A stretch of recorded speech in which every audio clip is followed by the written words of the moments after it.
Hola, buenas noches. Yo les voy a hablar sobre el proceso de deglución, qué es, cómo es su proceso, patologías y las maniobras que a futuro vamos a trabajar.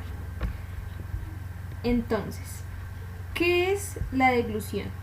En palabras simples, la vamos a definir como la capacidad que tenemos para llevar el bolo alimenticio desde la cavidad oral hasta estómago, involucrando estructuras como faringe, esófago y bueno, ahorita les explicaré las demás. Este proceso claramente debe ser de manera eficaz y segura. El proceso de deglución se va a dividir en 4 etapas. La primera va a comenzar con la masticación involucrando labios, dientes, lengua, paladar duro, velo del paladar.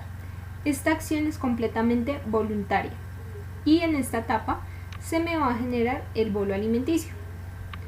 En mi segunda etapa, en el proceso de deglución se va a generar la propulsión del bolo alimenticio. Entonces eso va a ser gracias a estructuras tanto como lengua y paladar blando o velo del paladar.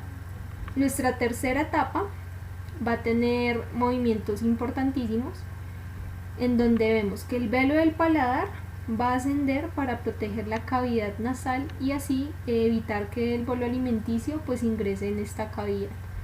Y en esta primera y segunda etapa veíamos que la epiglotis estaba en su estado natural, pero al ver que el bolo alimenticio ya está en la parte orofaringea, ¿qué va a pasar? La epiglotis va a generar un movimiento donde va a proteger tanto laringe como tráquea para evitar que el bolo alimenticio entre por la vía aérea y genere una aspiración que luego posteriormente se me va a generar en una neumonía o en una infección. Y por último vamos a ver algo muy importante. El esfínter esofágico superior, que está más o menos a la altura del cricoides, en la primera y segunda etapa estaba tranquilo y en mi tercera etapa este esfínter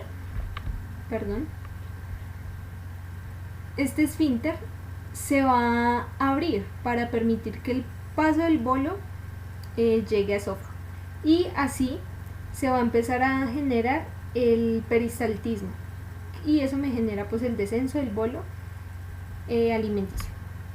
¿Qué es una disfagia? Es un trastorno en donde se ha afectado el proceso de deglución tanto en tiempo, en eficacia y afecta el correcto movimiento que las estructuras implicadas pues deben realizar. Entonces cavidad oral, faringe, laringe y pues demás estructuras. Voy a hablar específicamente de la disfagia orofaringea y es una incapacidad para deglutir el alimento gracias a algunas alteraciones. Entonces podemos encontrar factores neurológicos en donde si existe un daño cortical, pues la información que los mecanorreceptores que están ubicados en faringe y laringe y también en esófago no se van a asociar, o sea el sistema nervioso central no los va a asociar y la parte motora se va a afectar totalmente en su desarrollo. Entonces, ¿qué pasa? Un movimiento que se puede ver involucrado en esta alteración es obviamente el movimiento peristáltico del esófago. Otro factor es el envejecimiento. El nombre que recibe este es la presbifagia y es que por la edad se va perdiendo la calidad del movimiento y la contracción pues que estas estructuras necesitan. La acalasia cricofaringea me va a especificar un problema, una patología que presenta el esfínter esofágico superior y es una relajación anormal pues de este esfínter, lo que va a desencadenar es que no se active correctamente como debería y va a dificultar que el esófago mueva la comida pues hacia el estómago. Por último, encontraremos lesiones estructurales, pueden ser un ejemplo un tumor y si el tumor se encuentra en la parte faringea también de epiglotis, pues el bolo alimenticio va a tener una obstrucción y pues no va a poder pasar. ¿Qué me pueden generar estas disfagias?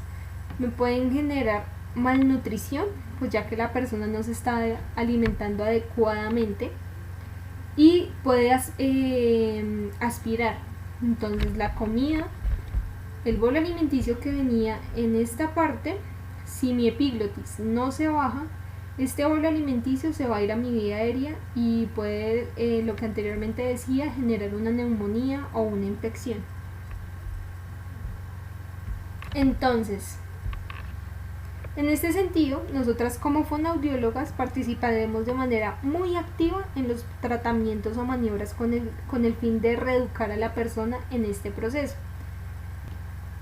Para el diagnóstico nos apoyamos de un examen llamado videofluoroscopia de la deglución, donde podemos ver el bolo en la fase faríngea y también oral.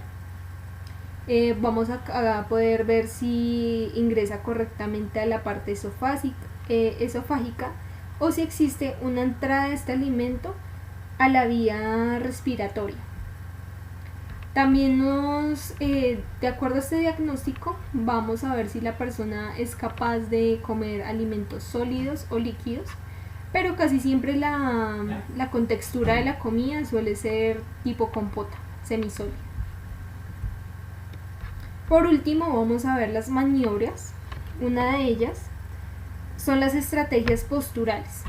En estas imágenes les tengo un ejemplo y es hacer lo siguiente. Si quieren lo van haciendo pues mientras lo voy narrando. Es bajar el mentón hacia el pecho y si lo hacemos vamos a tragar.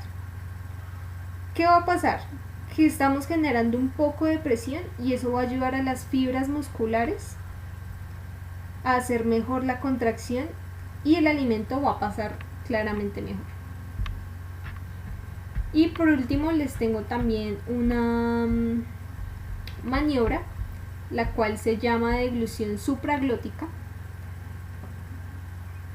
la cual su objetivo es cerrar las cuerdas vocales antes y durante de la deglución para proteger así pues la vía aérea. ¿En qué consiste? Entonces, vamos a aguantar la respiración, a lo cual le llamamos apnea.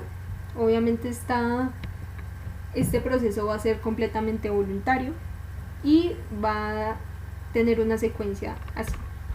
Se va a generar la inspiración, vamos a decir tomar aire, luego vamos a retener ese aire, lo que se va a llamar como apnea, y esto lo que va a generar en mis estructuras es que la epiglotis esté protegiendo pues laringe y tráquea.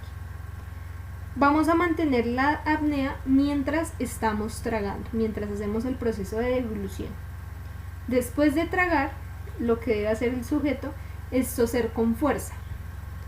Esto con el fin de que si existe algún residuo en la parte de la epiglotis, salga ese residuo y no se me quede ahí para que la persona pues no vaya a expirar. Bueno, esto fue mi trabajo, muchas gracias.